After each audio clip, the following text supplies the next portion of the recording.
Ketika Balkis mengangkat celananya itu, Nabi Sulaiman sempat kaget karena melihat kedua betis dari Ratu Balkis ini ditumbuhi bulu-bulu tak seperti wanita manusia biasa pada umumnya. Yang ini nih menandakan bahwasannya dia adalah manusia setengah jin. Assalamualaikum warahmatullahi wabarakatuh. Terima kasih sudah mampir di video aku kali ini. Kali ini aku mau bahas tentang kisah asal-usul Ratu Balkis. Nah, pasti banyak yang udah tahu ya mendengar kisah tentang pertemuan Nabi Sulaiman dan Ratu Balkis. Nah, di balik kisah itu ternyata ada sisi lain nih yang menarik untuk dibahas, yaitu benarkah kalau Ratu Balkis ini merupakan sosok manusia setengah jin? Nah, sebelum cerita lebih lanjut, aku tuh mau menyampaikan bahwa cerita ini tuh terjadi sudah lampau sangat ya, dan sudah banyak yang bercerita dari masa ke masa. Nah, jadi ada banyak versi-versi gitu ya. Nah, penasaran dengan kisahnya? Tanpa berlama-lama lagi, ini dia ceritanya kita. Kerajaan Saba. Nah, perlu diketahui bahwa Ratu Balkis ini pernah memimpin kerajaan Saba. Nah, sebelum masuk ke kisahnya, aku cerita sedikit tentang kerajaan Saba ini ya, gengs ya. Kerajaan Saba adalah kerajaan yang berdiri sejak abad ke-10 sebelum Masehi. Kerajaan ini juga mencapai masa kejayaan di abad ke-8 sebelum Masehi. Nah, pada abad itu pula dibangun bendungan raksasa yang menghebohkan dunia. Nah, kerajaan ini tuh memiliki wilayah kekuasaan yang sangat luas, meliputi Zaria Arab bagian selatan, Laut Merah, Eritrea, dan Ethiopia timur di benua Afrika. Ada perbedaan pendapat dari para ahli sejarah mengenai lokasi kerajaan Sabah ini. Ada yang bilang terletak di Arab bagian selatan, yaitu negara Yaman. Namun, ada pula pendapat lain yang mengatakan kerajaan itu ada di Teluk Afrika atau lebih tepatnya berada di negara Ethiopia. Nah, tapi pendapat yang lebih kuat menyebutkan jika Istana Ratu Balkis ternyata terletak di negara Yaman di wilayah barat laut kota Ma'rib. Nah, selain itu, kemakmuran kerajaan Sabah ini terkenal dengan hasil alamnya yang melimpah. Perekonomian mereka begitu makmur dan sejahtera. Allah Subhanahu wa Ta'ala berfirman mengabarkan tentang kemakmuran kaum Sabah ini ya. Nah, sesungguhnya baik bagi kaum Sabah ada tanda kekuasaan Allah di tempat kediaman mereka, yaitu dua buah kebun di sebelah kanan dan di sebelah kiri. Surat Saba ayat 15. Nah, kedua kebun tersebut sangat luas yang diapit oleh dua gunung di wilayah Ma'rib yang menghasilkan berbagai macam buah dan sayuran. Tanahnya pun sangat subur yang membuat tanah di Ma'rib menjadi subur itu berasal dari bendungan Ma'rib, bendungan raksasa yang menjadi sumber pengairan sebagai salah satu kunci kemakmuran negeri tersebut. Nah, menurut sebagian riwayat mengisahkan seandainya seorang pejalan kaki menaruh keranjangnya di atas kepalanya, niscaya sambil berjalan keranjang itu akan penuh dengan bermacam buah yang jatuh ke dalamnya tanpa harus memetiknya. Dan juga tidak ditemukan kayak serangga, lalat, jin itu nggak ada kayak hama-hama gitu ya. Karena banyak diantara ahli sejarah dan penelitian di barat meragukan tentang adanya bendungan Ma'rib sumber mata air pada tahun 1843 sampai akhirnya seorang penelitian dari Prancis datang sendiri ke selatan Yaman untuk menyelidiki sisa-sisa bendungan itu. Dia dapat membuktikan adanya bendungan itu dengan menemukan bekas-bekasnya. Nah, lalu memotretnya dan mengirimnya gambar-gambar itu tuh ke majalah Prancis. Nah, para penelitian lainnya menemukan pula beberapa batu tulis di antara reruntuhan bendungan itu. Dengan demikian, mereka bertambah yakin bahwa dahulu kala di sebelah selatan Yaman terdiri sebuah kerajaan yang maju, makmur, dan tinggi kebudayaannya. Lalu kenapa dinamakan kerajaan Sabah? Nah, nama Sabah ini diambil dari nama raja pertama di kerajaan itu, yaitu Sabah bin Ya'jib bin Ya'rib bin Hatan. Nah, dalam hadis Farwah bin Musaik, Rasulullah SAW pernah ditanya oleh seorang laki-laki, "Ya Rasulullah, kabarkanlah kepadaku tentang Sabah. Apakah Sabah itu? Apakah ia adalah nama sebuah tempat atau nama dari wanita?" Nah, beliau pun menjawab, dia bukanlah nama suatu tempat dan bukanlah pula nama wanita, tapi ia adalah seorang laki-laki yang memiliki 10 orang anak dari bangsa Arab. 6 orang dari anak-anaknya menempati wilayah Yaman dan 4 orang menempati wilayah Syam. Nah, para sejarawan juga mencatat bahwa nama asli dari Sabah adalah Abdu Aziz Syam. Dan sebagaimana kita ketahui ya, nama-nama kabilah Arab itu terambil dari nama anak-anak Sabah. Asal-usul Ratu Balkis. Balkis merupakan seorang ratu yang terkenal, ini berasal dari kerajaan Sabah. Nah, Balkis sendiri adalah putri Raja Syarif, pemimpin negeri Yaman, dan ibunya yang berbangsa Jin, yaitu Raihana binti Syakar. Dikisahkan oleh Imam Zainuddin Abdurrauf Al-Munawi dalam Faidil Al-Qadir, yaitu sebelum Ratu Balkis dilahirkan, ayah dari Ratu Balkis yang ketika menjadi raja di kerajaan Sabah mempunyai hobi yang unik. Dia sangat senang dengan aktivitas berburunya. Namun tujuannya itu bukan berburu, melainkan hanya untuk kesenangan atau hiburan semata. Pada suatu hari, ketika sang raja tengah berburu dan berada di tengah hutan, ia merasakan sangat haus dan ia pun melihat ada sebuah tenda dari kejauhan. Kemudian sang raja mendatanginya dan hendak untuk meminta air minum kepada si pemilik tenda tersebut. Dan akhirnya keluarlah seorang kakek-kakek. Lalu raja pun meminta dan disediakan minum. Tapi sang kakek ini justru malah menyuruh anaknya dari dalam tenda untuk menuangkan segelas air. Nah, setelah itu keluarlah seorang wanita yang ternyata sangat cantik bagaikan matahari, di mana raja pun takjub dengan wajah cantik wajah ini. Nah, pada waktu itulah sang raja sangat tertarik dan berniat untuk meminangnya sebagai seorang pendamping atau istri gitu ya. Nah, maka raja tersebut langsung menyampaikan maksud hatinya tersebut kepada kakak ini, yang tak lain adalah ayah dari wanita itu. Nah, ayah dari gadis itu pun berterus terang ya kepada sang raja gini, bahwasannya mereka tuh berasal dari bangsa Jin. Namun sang raja tidak peduli ya.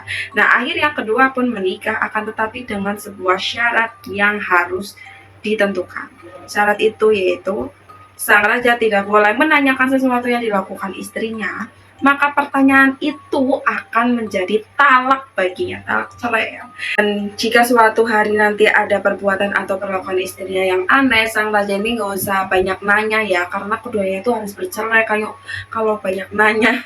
Dan setelah keduanya resmi menikah, mereka dikaruniai anak laki-laki, di mana sang raja itu sangat seneng banget lah. Akhirnya anak tersebut bisa menjadi pewaris tahta. Nah, tanpa sepengetahuan sang raja, anak tersebut malah dibunuh oleh ibune. Nah, hal itu membuat sang raja ini sangat sedih, nyesek gitulah ya. Anak pertama dibunuh, guys. Nah, jika sang raja bertanya kepada istrinya tentang alasan kenapa kok bisa dibunuh, mereka lah harus bercerai karena sudah berjanjian ya di awal. Nah, setelah beberapa tahun kemudian, istrinya hamil lagi dan melahirkan seorang bayi perempuan yang dinamakan Balkis. Nah, untungnya anak kedua yang dilahirkan itu tuh tidak dibunuh. Sang raja pun bercampur dengan rasa gelisah ya. Akhirnya pada suatu hari sang raja pun tak bisa menahan rasa penasaran ya. Akhirnya pada suatu hari sang raja pun bertanya sama istrinya, "Wahai istriku, kenapa kau bunuh anak laki-laki kita?" Nah, saat itu juga dengan perasaan yang bercampur aduk, istrinya tuh berkata gini, "Inikah balasan darimu? Dulu ku bunuh anak laki-laki itu karena membelamu. Sesungguhnya ayahku tuh tahu mencuri berita dari langit. Dia mendengar malaikat mengatakan jika anak itu jika sudah besar akan membunuhmu. Nah, ayahku juga mencuri berita dari langit tentang anak perempuan ini. Dia mendengar bahwasanya itu malaikat banyak yang memujinya dan banyak yang dari mereka menggambarkan kerajaan." Nah, mendengar hal itu istrinya tuh sangat sedih ya. Karena sesuai perjanjiannya, apabila suaminya bertanya, maka terjadilah talak. Nah, sesuai dengan perjanjian yang sudah diberikan saat itu, sang raja dan istrinya akhirnya berpisah. Nah, selain itu, istri sang raja tuh dari bangsa Jin ini pergi dan tak kunjung balik. Dari versi lain ya ini, dalam kitab tafsir Imam Al-Qurtubi mengisahkan tentang ayah Balkis adalah seorang menteri di sebuah kerajaan. Nah, kerajaan tersebut mempunyai kebiasaan buruk, yaitu rajanya suka memaksa istri-istri rakyatnya untuk melayani hawa nafsu sang raja. Nah, menteri kerajaan atau ayahnya Balkis ini merupakan seorang laki-laki yang cemburu ya. Makanya dia memutuskan untuk tidak menikah. Nah, pada saat itu hari ketika di menteri dalam sebuah perjalanan, dia bertemu seorang laki-laki asing yang tidak dikenal. Lalu ia bertanya kepadanya, "Wahai tuanku, apakah engkau mempunyai istri?" Kemudian si menteri ini menjawab, aku tidak akan menikah selamanya karena raja di negeri kami suka memaksa istri rakyatnya untuk melayani nafsunya. Nah lalu pria asing ini menjawab, jika engkau mau menikah putriku, maka selamanya rajamu tidak akan bisa memaksanya. Sesungguhnya kami adalah bangsa jin, di mana raja kamu tidak akan mampu memaksa kami. Nah pada akhirnya sang menteri pun mau menikah dengan si putri dari pria asing tersebut yang bernama Balkis. Cerita versi ketiga berasal dari buku tafsir Ibnu Adil yang juga menceritakan tentang asal-usul Ratu Balkis. Nah, diceritakan di buku itu tuh ayah Balkis adalah seorang raja di Yaman yang berasal dari keturunan Agung Ya'rub bin Khatam. Nah, pada suatu hari dia berkata kepada raja-raja lain yang ada di luar wilayah kekuasaannya. Raja Ya'rub bin Khatam ini berkata, tidak ada satupun dari kalian yang sepadan denganku, katanya.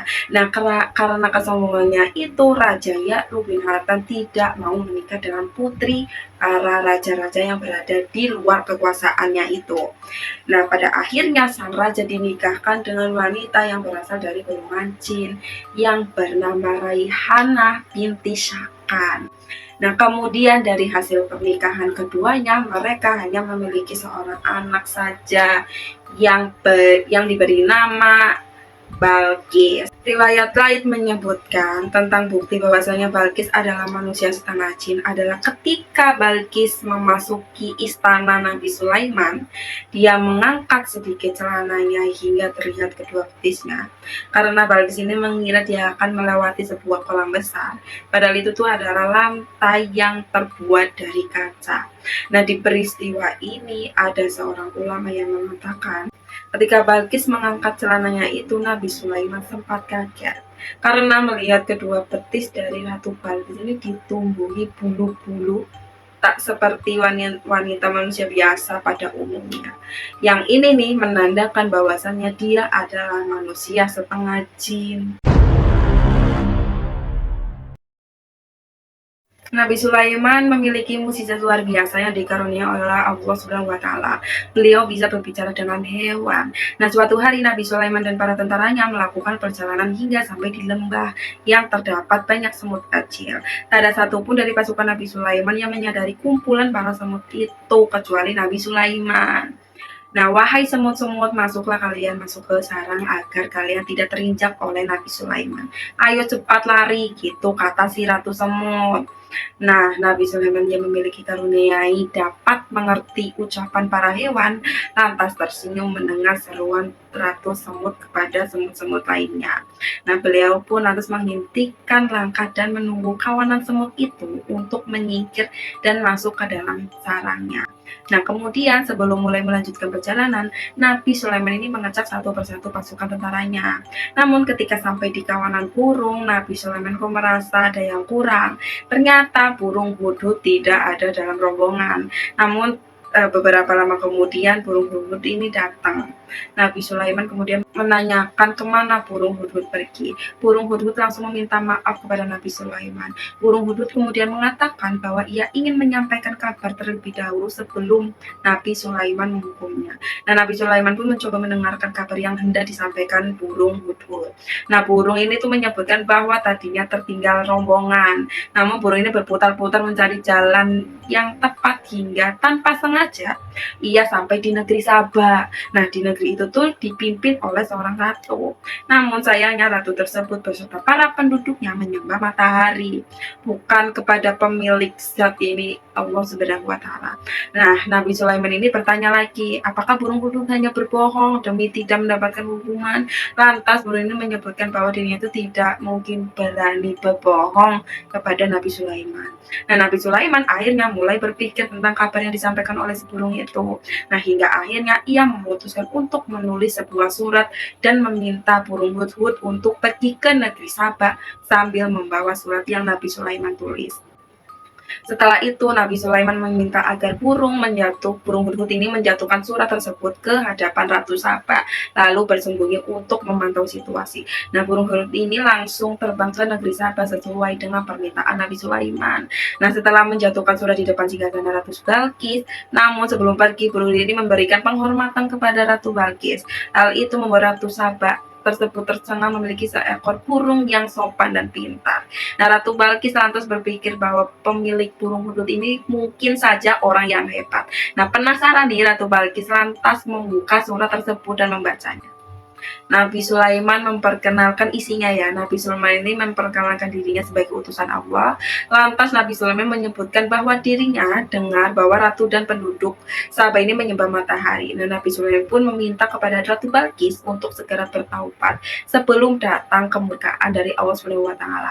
Nah, jika Ratu Balkis tidak segera bertaubat, maka akan segera menundukkan kerajaan Sabah. Nah, Ratu Balkis lantas segera memanggil para penasihat kerajaannya untuk menafsirkan apa yang dimaksud dari surat Nabi Sulaiman. Nah, setelah dibaca, para penasihat kerajaan Sabah berpendapat bahwa Nabi Sulaiman mengajak untuk berperang dan meminta ratu untuk tidak tunduk kepadanya. Ratu Balkis pun berpikir cara untuk menghadapi Nabi Sulaiman. Namun si ratu itu sudah mengetahui bahwa Nabi Sulaiman memiliki pasukan dari bangsa jin, manusia, hingga burung. Nah, Ratu Balkis ini tak ingin bergerak gegabah ya.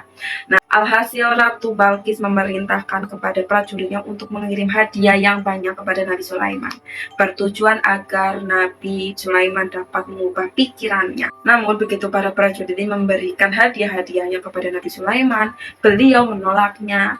Nah, tak ingin ada peperangan ya, Ratu Balkis ini kemudian datang langsung menghampiri Nabi Sulaiman.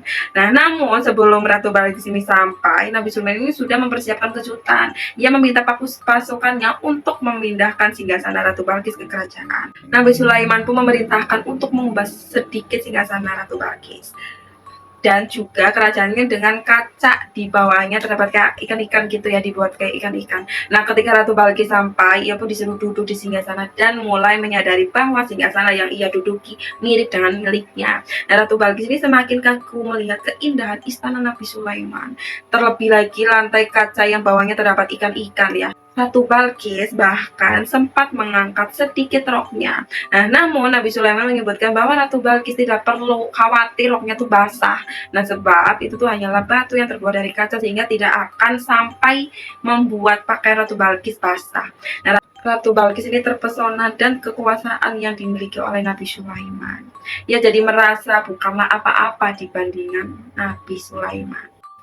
Nah, mulai saat itu Ratu Balkis menyadari bahwa apa yang dilakukannya, yaitu menyembah matahari, adalah salah. Ia lantas bertobat dan mempercayai adanya Allah Subhanahu wa taala. Nah, demikian adalah kisah Nabi Sulaiman dan asal-usul Ratu Balkis.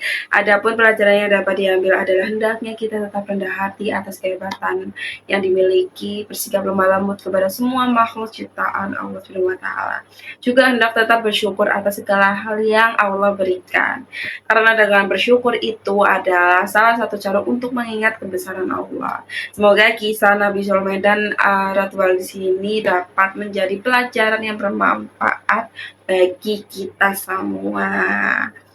Terima kasih yang sudah menonton sampai akhir. Jangan lupa subscribe, jangan lupa like, dan jangan lupa tanda loncengnya ya diklik supaya supaya bisa tahu updatean dari aku. Terima kasih. Wassalamualaikum warahmatullahi wabarakatuh.